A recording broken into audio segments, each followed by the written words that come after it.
All good, yeah. Yeah, nice. Okay. So here we are again, back for episode 3 with Bob. Yeah. Yeah. So, Bob, tell people who you are. Why you called Bob? Why Well, Bob? I'm from China, and the Chinese name is Tiano. One of my uncles just named me Bob because it's easier to remember when he visited China back in 22 years ago. Yeah. Yeah, that was a long time ago. Damn. So then, let's tell people like how you came. Why you're in the UK now? Then obviously, if you're you're from China. Yeah. So You've lived in Belfast too. Yeah. So if you want to tell people why you're in the UK, what you're up to, and where you've been in the past, or that kind of thing. Yeah. Let's go for it. So I was born in China, province Inner Mongolia. The city is called Chifeng, and I lived there around 15 years, and then 2007 I came to Belfast because most of my families already came to the UK, and then they came here to study at first, and then after they graduate they kind of found the jobs and settled in the UK, and then they just brought me here. And then I came here 2007 when I was 15, and then I started my GCSEs and A levels in Belfast. You studied the GCSEs in Belfast? Yeah. Ah. Okay. So I finished my GCSE A level around 2011, 2012, and then went to uni in Belfast. The first degree was mechanical engineering. Yeah. And didn't really enjoy it. After 2 years of the uni time, I dropped out, and then worked for a bit in a Chinese restaurant. Yeah. After that, went to the second degree for the sports science. Because at the time, I really into football when I was young, so I just I think everybody is though, right? Yeah. Maybe looking for a career path as a football coach at that point. Oh, so yeah. I did sports science. The next Ferguson, is that what you wanted to be? Jose Mourinho. Next Mourinho. Yeah. Oh, okay. He came from a non-professional background as I become a coach, so that's what I wanted to do. Bit of a wild card. A bit of a wild card. Yeah. So then you work in a hospital now, right? Oh yeah. Yeah. So how did you go from wanting to be football, mechanical engineering, sports, wanting to be a football coach, and now you work in hospitals? That's almost 7-8 years transition from my second degree to my third degree actually. So once I finished my degree for the sports science, I went back to China to start a business with a couple of friends, coaching kids, sports and football. Yeah. It didn't went very well, so I just decided to come back to the UK. And when I came back to the UK, that was around 2018. Yeah, just before COVID. Yeah, just before COVID. And that time I was working in Belfast until I got a job offer in Manchester. And this comes from Booking.com. And then went to Booking.com. The department was a car rental. Okay. So I worked the Booking.com car rent department as a customer advisor. Nice. About 2-3 years until COVID happens, and then of course that COVID has really hit that travel industry. Oh yeah, derailed it completely, right? So we got redacted after that. And then I went to a accountancy company in Manchester, worked there for 6 months, found out it wasn't really for me.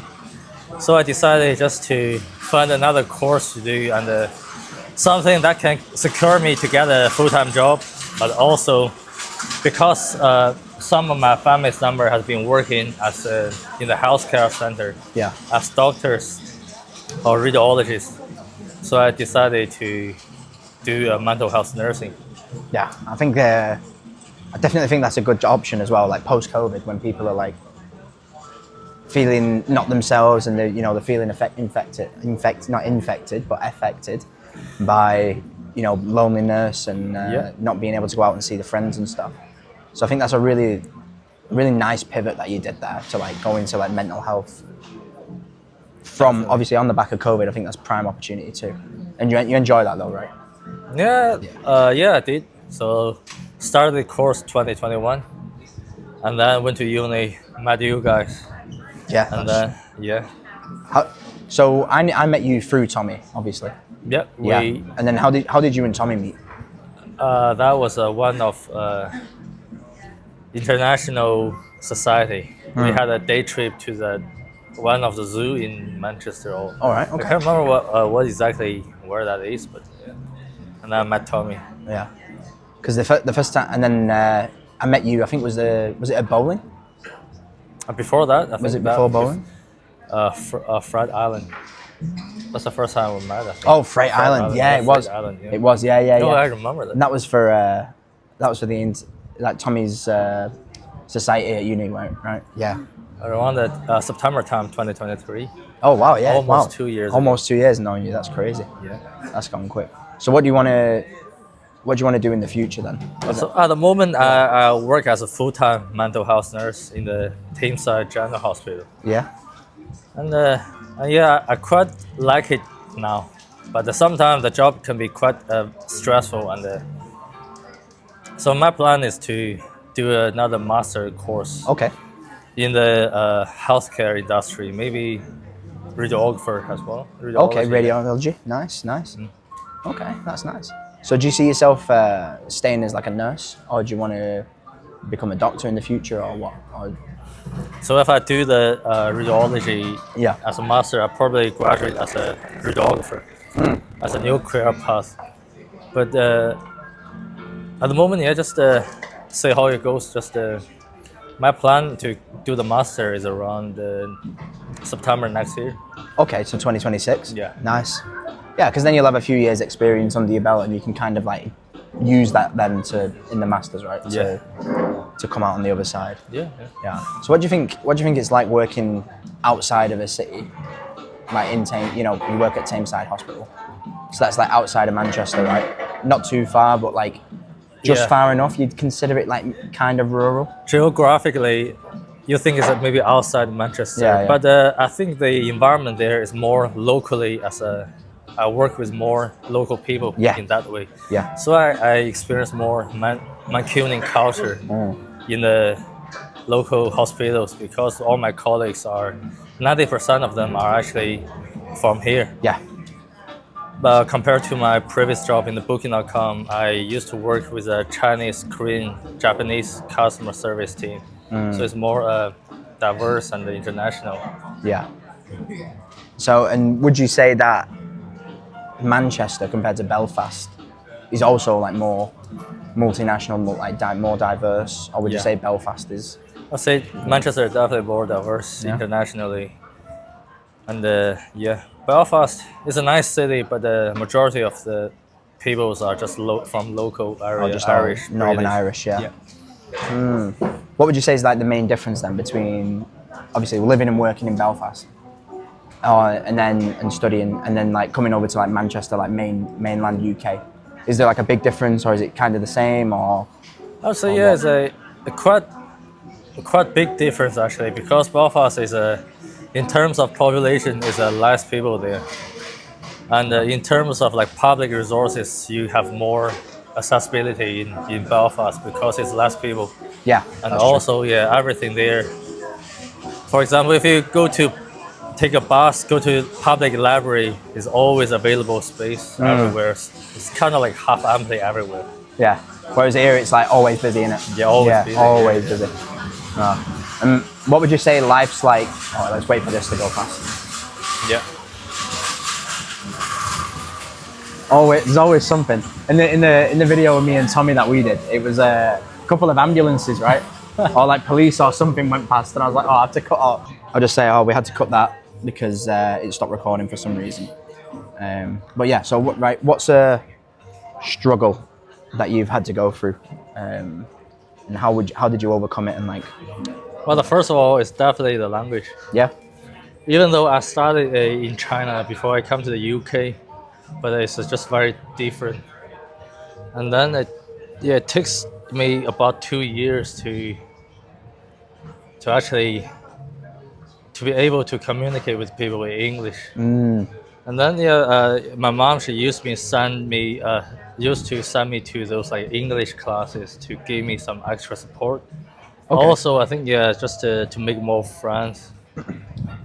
What about then accents? Do you think different accents are a lot harder to understand compared to like Chinese accents, for instance? Because I know in China they speak a lot of different dialects and stuff, Yeah. right? Do you think it's easier for you to understand different accents now you've lived there for like, You however mean long? Chinese or English? English, like English Oh, I think accents. it's still hard for me to understand the Mancunian. Yeah? The people here speak. Oh. Yeah, difficult for me. Okay. So that's easier for me to understand the Northern Irish or Yeah, Belfast well, accent. Of course, because you were exposed to that first, right? Yeah. So And also, it's very similar to American accent. So I watch a lot of American shows, so it's kind of linked. yeah. But when I come to England, I found it's like the people here speak a completely different language. Yeah, definitely. So you still struggle with Mancunian, but what do you think about maybe like the Scouse accent or like Scottish, like maybe like a Glaswegian type accent or like a Newcastle, like a Geordie? What do you think? It was difficult to understand. Like it's difficult to understand Yeah. Liverpool, like a Scouse accent. But in terms of Scotland, I think a Scottish accent, they have a similarity compared to Northern Irish. So Yeah. it's easier for me to understand. Okay. So when you see Sir Alex Ferguson's interviews, Yeah. I think it's easier for me to understand him than Right. Mancunian. Yeah. Okay, that's interesting because I've been told off like my international friends that my accent's really easy to understand, It is, I'll say, yeah. and it doesn't. I don't think it's that Mancunian. No. However, when I spoke to my friends from London, they always say, "Yeah, you sound like super Manchester, like Very north. 100% Mancunian." I'm like, okay. But then you say I'm easy to understand. Tommy says I'm easy to understand. My friends from London are just like, no, you're like definitely like clearly Mancunian. So what's like the easiest accent for you to understand? Obviously Northern Irish, No, and also, yeah, definitely the Southern English. Southern English. Because compared to the North, I think the pronunciation is more kind of like a textbook Yeah, pronunciation. yeah. So They it's pronounce easier. everything properly Yeah, rather than yeah. skipping words out, changing like sounds and stuff. Yeah. So yeah, definitely South England is easier for me to understand. Yeah. Yeah. But there's still another thing is the slangs is difficult to catch up sometimes. All those like short phrases. Yeah. So like, what's a good like slang phrase that you've learned from the UK? In Belfast, it's a what's crack? What's what's crack? What's happening? Yeah, What's yeah. the crack? Yeah. We use that sometimes. I mean, I remember like someone saying, coming over and going, "Oh, what's crack?" What's a crack? Yeah. Is that your favorite one, or is that just like one? The Yeah, one it's that stands probably out? the most common one. Yeah. Or cherry means like see you in Belfast. Cherry. Cherry. Cherry. Oh, okay. Cherry, yeah. Oh, I didn't know that. Wow. Okay. Yeah. And then that. Okay. So my interesting. colleagues at the work, they taught me a lot of like a Mancunian or English slangs, but I won't say it here. It's a little bit inappropriate. Ah, So, yeah. I think we've got a lot of those in Manchester, like the inappropriate ones. Yeah. What do you think about the word "in it"? That's it. very English. Yeah? Typical English. Yeah. Did you hear that a lot in Belfast or not?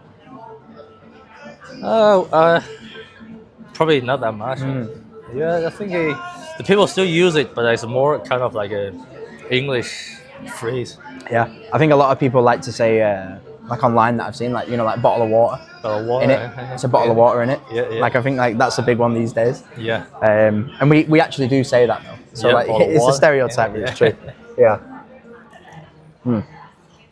And then the piece of advice you'd want to give somebody, going through like life or whatever, something you've learned is.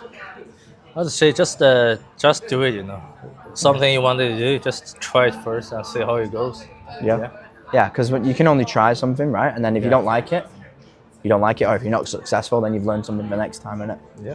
So it's a really good piece of advice, actually, Bob. Appreciate that. Thank you. Is there anything else you want to talk about, or? I think for now it's okay. That's okay. No problem. Boom.